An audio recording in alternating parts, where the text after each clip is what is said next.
So I'm waiting for my dad to come downstairs, or to come out. He left his wallet at home, so I just brought it to him.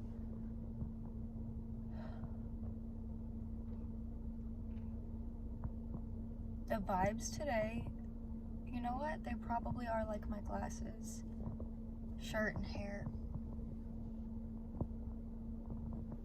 I don't have any makeup on. I don't plan on putting makeup on today. I don't plan on working that much today. I'm gonna go to the gym.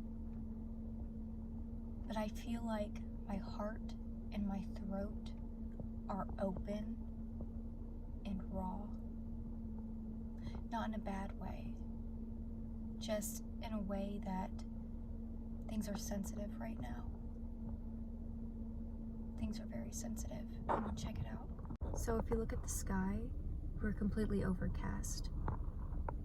It's so cloudy, and that's how I feel right now.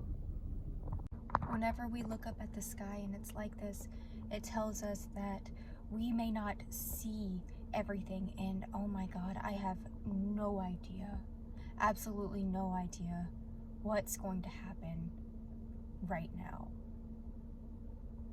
But I'm trusting.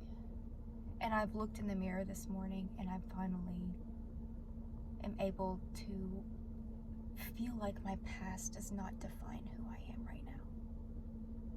I got toothpaste on my lip. Hey, at least I brushed my teeth. Jokes.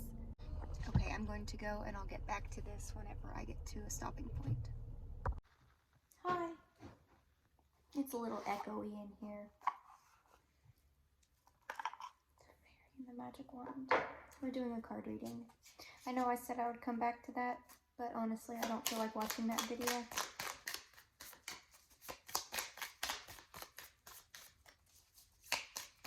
I'm in my feelings right now. Show me what I need to know. Show me about this present moment. Oh, I'm my own worst enemy, and I will sit on my throne. You have the villain reverse pointing directly at me. As you can tell, this is like an arrow, like...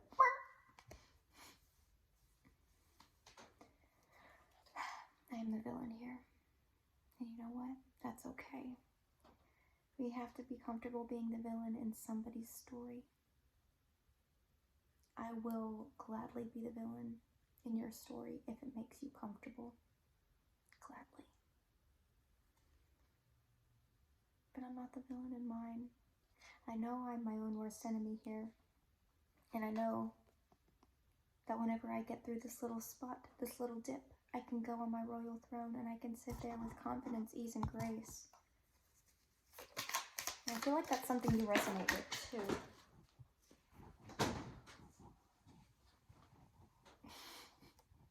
We have the witch that popped out on the receiving side.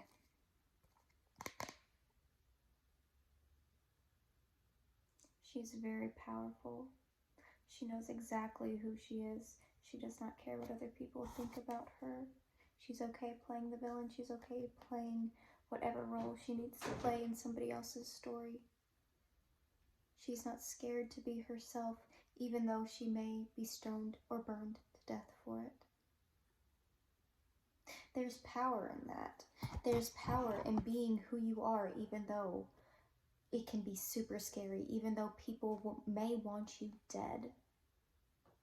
Still staying there and having that courage to be exactly where you are and where you're standing. And the spider coming in.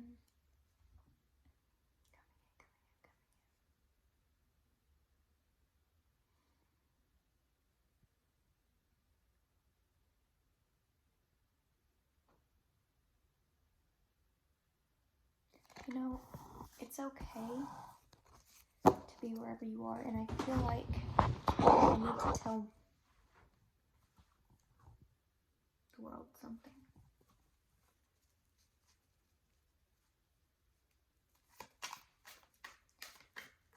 And I know you will look at me as a villain for saying this, and I know many people will, because I had something, and I gave it up. Anything else you want me to say right now? Okay, we're good to go with this message. With the mirror on the bottom.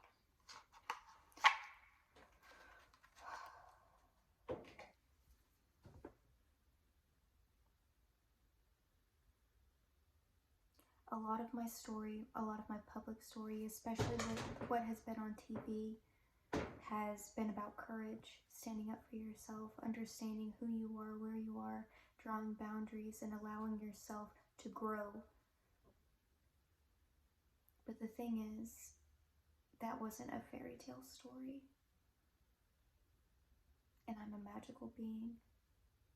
I believe wholeheartedly in magic and fairies and witches and monsters and vampires and everything.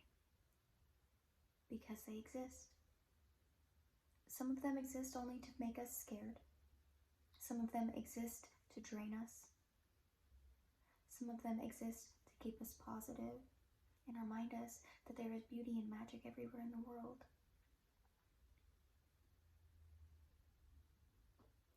But one of the very first things that I've learned about magic is not to intervene, not to put your own wants and desires over somebody else's free will. That's why I don't do love spells for people. That's why I don't do any kind of love rituals, because if it's meant to be, it's meant to be. And I feel like that's where my story got a little messed up.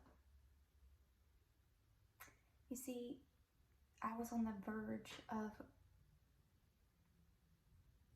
making this beautiful transition from this beggar, from this person that really had hit a rough spot in life and finally found freedom for the very first time after being in such a long, terrible relationship. And I found who I was. And I could see this person, and we hung out all the time. I hung out with this person's energy all the time. And what was great was, it wasn't like judgmental. Oh, when I say he fucked with me, like he could joke around with me all day, make me laugh at myself. Like, I'm a very gullible person. I will believe you if you tell me something. For example, my stepsister once told me that she was allergic to chocolate and she ate chocolate all the time. She said that it made her gums swell up. My entire life, until I was 31 years old, I thought that this woman was allergic to chocolate. She's not. It was a complete lie. I don't know why she told me that, but she did. So little things like that, like he would just fuck with me and laugh. And I felt comfortable with it because I'm very down to earth. I know who I am. And I feel like this person knows who he is too. And all of a sudden, TJ swooped in. He saw me on social media and said, I want that. I want that.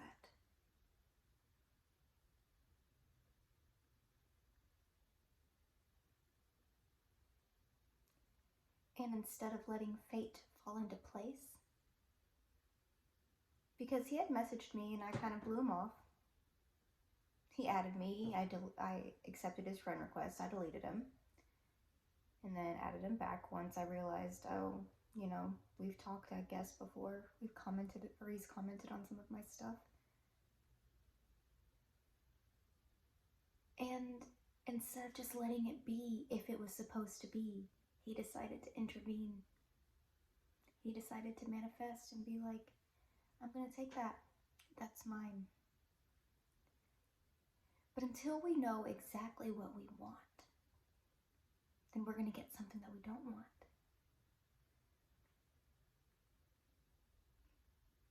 I had to learn that lesson with him, and he had to learn that with me.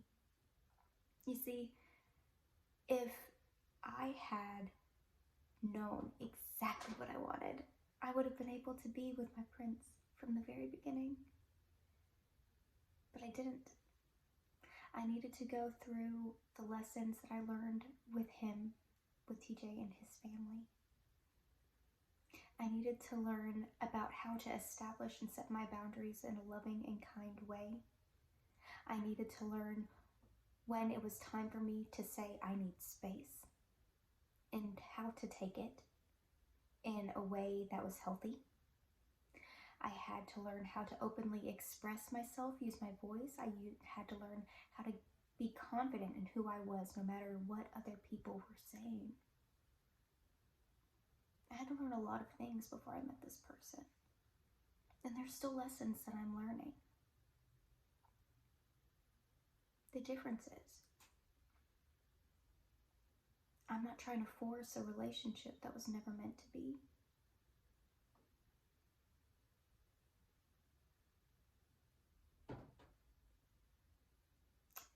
See, TJ's an elephant. Whenever I look at energies, I see specific animals.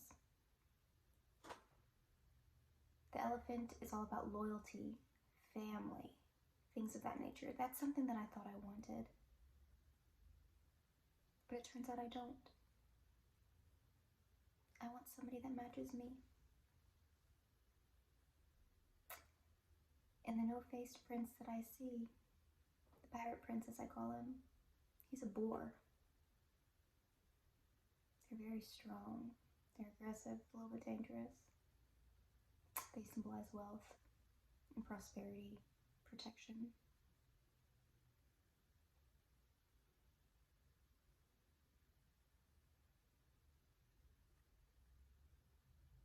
In the way he talks to me, I feel safe.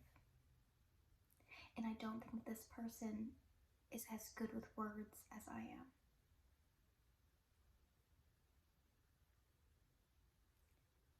But I think that he'll love me in a way that I've never allowed anybody to love me before. Because I'm ready now.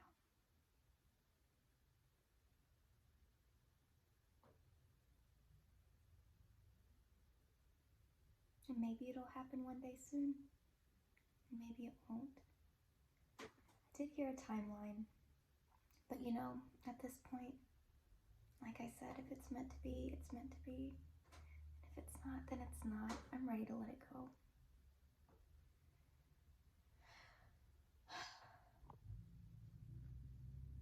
Good things are happening. The good things take time. Good things are happening. But good things take time. So why are we rushing them? 11:11 on the clock when I looked at it. Why are we rushing?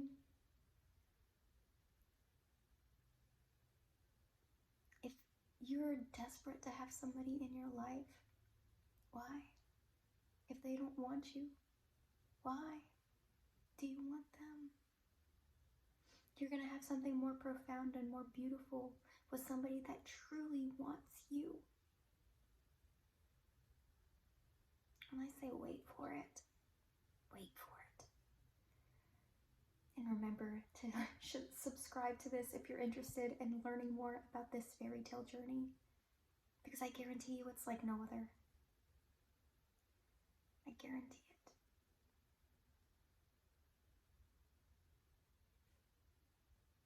I think I'm about to find a best friend, more than anything.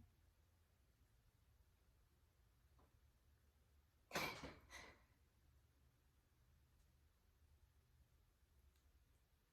would really like that.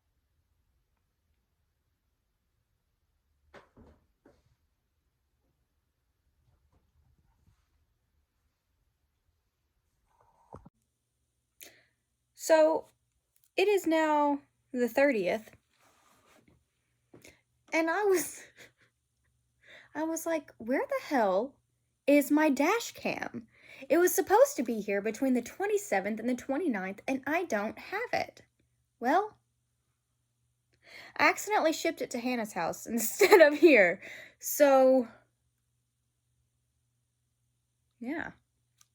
I'm going to Hannah's house eventually either way.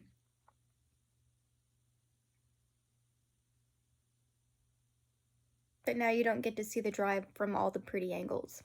That's okay. That's okay. I guess the adventure is just gonna start there. So, I want to say I've been in the United States for like a month now, and I haven't fully unpacked. So, right now, what I'm doing is I'm finishing unpacking, I'm putting some stuff into my dresser, and I'm going to be repacking at the exact same time. I'm putting some stuff aside that I want to take with me. My issue is I'm not a light packer, and yeah, I'm just not a light packer. I don't know how I'm gonna do this exactly because I don't want to bring like 10 suitcases with me. I don't know if I'm gonna be living there or if I'm just visiting there. I don't know what's going to happen, but I'm gonna bring, you know, just a couple of like workout clothes, a couple pairs of jeans, a handful of t-shirts, maybe some sweaters. My issue is I'm going to a place that's a little cold, and I really don't think I have anything at all, period, cold weather type. Like even my jackets I don't think are really gonna be warm enough. So wish me luck, because this could get very chilly and icy. I'm not a good ice driver. Bertha has rear wheel drive, so it's a little much, and she's got the big V8. Ugh.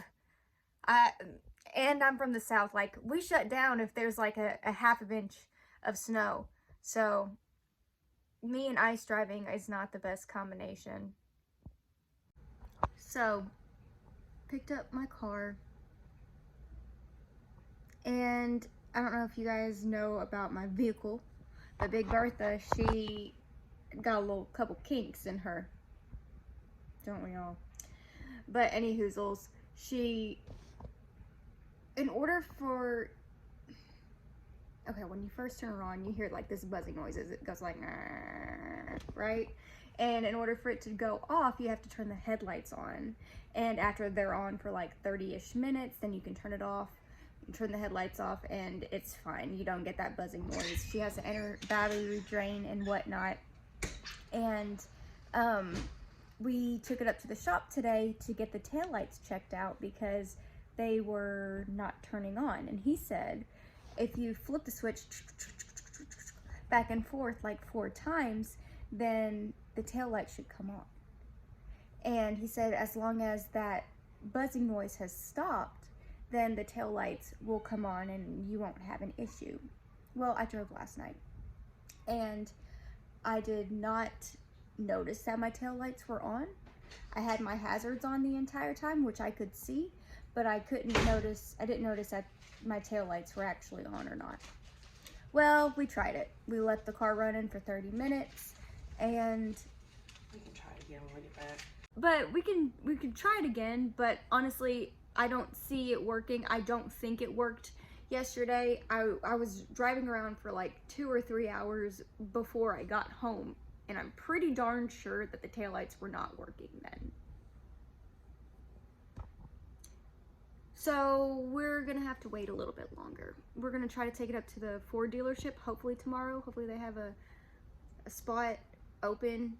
My dad said something about maybe there's a recall on some parts. Apparently 04 Lincoln Town cars have a bunch of recalls on them. Just wish me luck, because I'm just trying to make sure that people can see me when I'm driving, because honestly, it's annoying to have to do food deliveries only during the day because you can't see me at night.